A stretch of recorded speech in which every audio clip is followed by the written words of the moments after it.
In May of 1968, the USS Scorpion nuclear attack submarine, one of the first produced for the United States Navy, was conducting a secretive mission entailing a suspected Soviet vessel when she suddenly disappeared, never to be heard from again. What became of the Scorpion and her 99 crew? This would be a mystery that would last decades. This is the tale of the USS Scorpion disaster. The USS Scorpion was one of 6 Skipjack-class nuclear-powered attack submarines laid down in 1958 and commissioned in 1960. Departing from New London, Connecticut, she was deployed to Europe for her first 2 months of service. In October, Scorpion returned to Connecticut and began training along the eastern seaboard for approximately 6 months. She then moved to Norfolk, Virginia, and earned a Navy unit commendation for the following year. For the remainder of her career, Norfolk served as Scorpion's home port, where on her final voyage, she would be en route to when communication was lost. From June of 1963 to May of 1964, she underwent an overhaul in Charleston, most being part of the cutting-edge sub-safe safety program, in direct response to the loss of a Thresher-class submarine, the namesake USS Thresher. It was lost while undergoing deep-sea exercises at and around crush depth in 1963.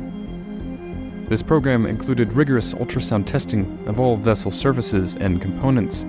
Despite this, due to the high operational demands, she only received emergency repairs at the Norfolk Naval Shipyard in February of 1967, which led to multiple malfunctions and a reduced operational depth of 360 feet, or 110 meters.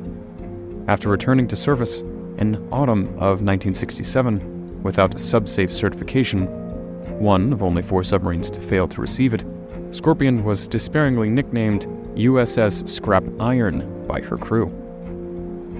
After refresher training and weapons tests in late 1967, Scorpion headed towards the Mediterranean Sea under new commander Francis Slattery. In February of 1968, she transited to the naval base in Rota, Spain.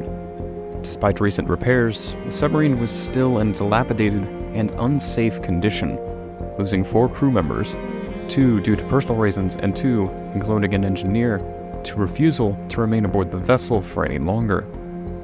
Onboard letters described severe mechanical breakdowns, most of them separate leakages, including water leaks in the propeller shaft, poisonous refrigerant from their copper tubing, and hydraulic oil leaks for many of the unstable mechanical control surfaces, as well as an electrical fire near the trash disposal unit, making the vessel a literal dumpster fire.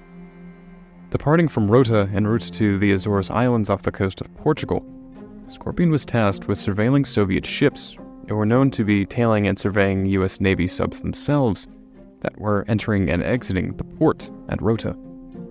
At midnight on May 21st, 1968, Slattery transmitted a confirmation of locating a Soviet submarine and was tailing at a steady speed of 15 knots at a depth 328 feet or 100 meters.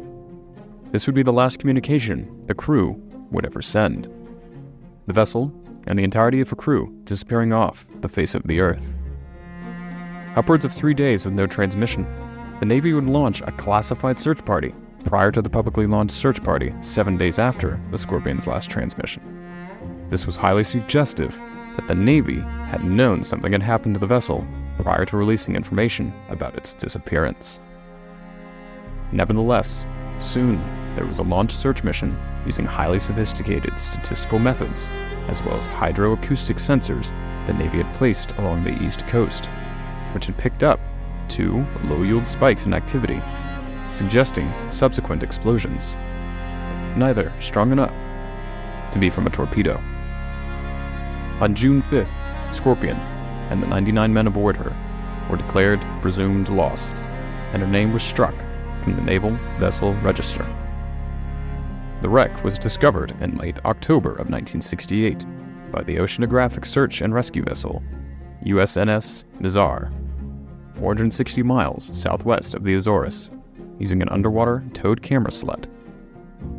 Found at a depth of 9,842 feet, or 3,000 meters, the submarine's hull had plugged a deep trench across the ocean floor, and her sail was torn off due to the collapse of the ship's operations center from an implosion caused at crush depth well before she ever encountered the sea floor.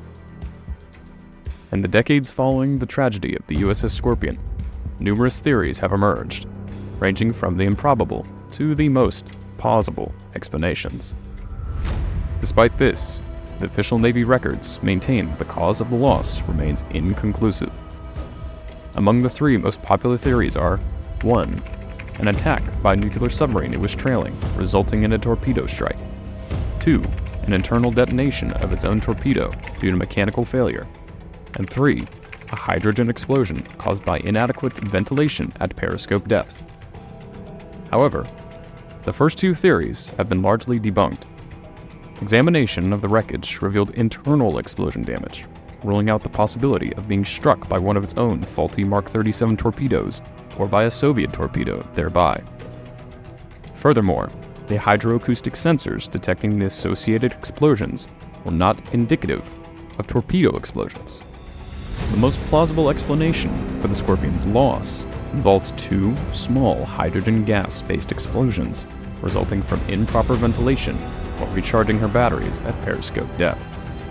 These explosions caused a significant pressure change in the hull, instantly killing everyone in the forward compartments, including the operations room, and resulting in loss of control. While some crew members in the rear compartments may have survived the initial explosions, they likely faced a harrowing descent as the submarine slowly and uncontrollably sank below crush depth, ultimately imploding and settling on the seabed. Fortunately, once crush depth was reached, implosion would have been rapid, ensuring instantaneous and painless passing for the crew. To this day, the USS Scorpion is the second and the last nuclear submarine to have been lost by the United States Navy. Her wreck continues to be monitored for any possible radioactive leakage, yet none has ever surfaced. If you enjoyed this video, kindly like and subscribe.